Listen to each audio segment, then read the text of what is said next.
Hi, I'm Mita, and I'm going to be making my sister's All-American Cranberry Sauce.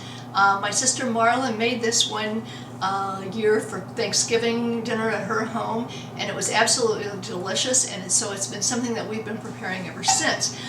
The recipe is pretty basic. It starts with just plain granulated sugar. The one kind of unusual ingredient in here is raspberry vinegar, which is available locally. And then we have 1/4 cup of water and a bag of fresh cranberries and a cinnamon stick and the peel from an orange. And what I'm going to do is I'm going to show you how to do that. I have a couple of different options. I have this little handy dandy tool that you can actually zest an orange with. Or you can use this portion of it and you can go through and peel. Whenever you're peeling or zesting, what you're opting for is just the peel.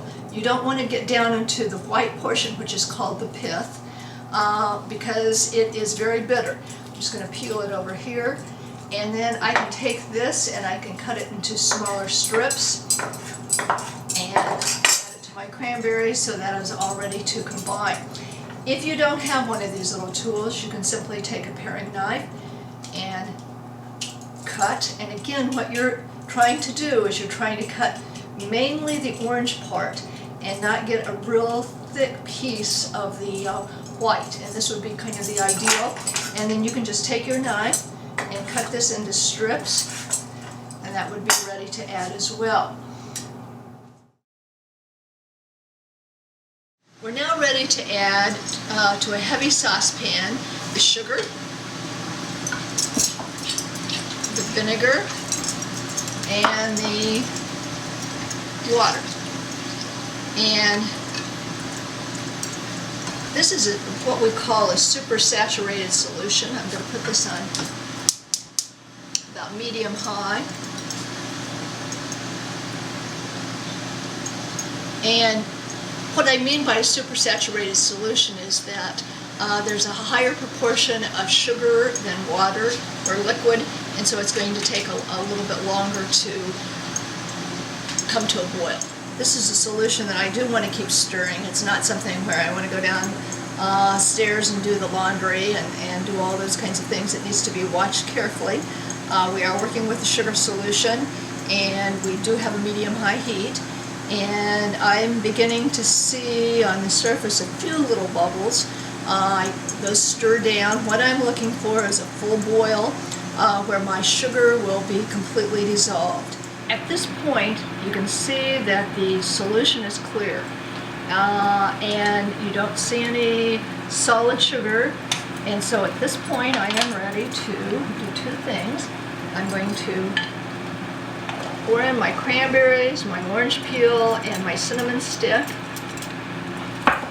And then I am going to reduce this to about medium-low, somewhere. It's more like in between the medium and the low setting.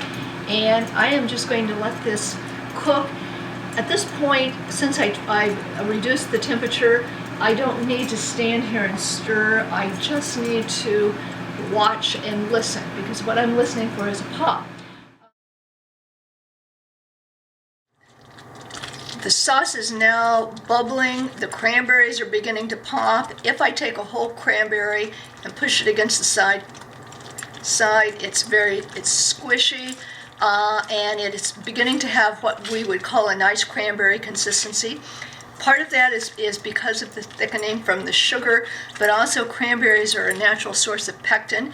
Pectin is what we oftentimes add to jellies to make them thicken. So this is basically like a thickened jelly mixture. And if I were to take a metal spoon, you can just kind of see it's beginning to sheet from my metal spoon. Is definitely ready. I'm going to turn the heat off, and then I'm going to transfer this over to, it could be a protected counter. I'm going to put it on a marble slab so that it will have a chance to cool down.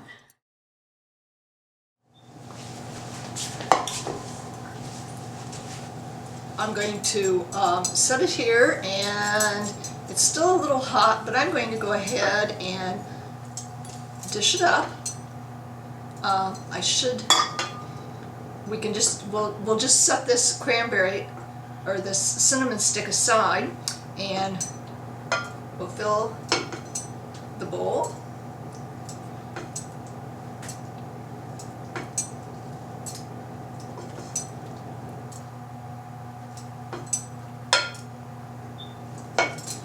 Add a spoon to it, and we are ready for the holidays. Now, I'm just going to take a little bite of it and describe to you what it tastes like. It's still hot and steamy, but it's tart and tangy, yet sweet. A perfect accompaniment to your holiday hams, turkeys, whatever you might be having, or any vegetarian fare that you might have. Bon appetit!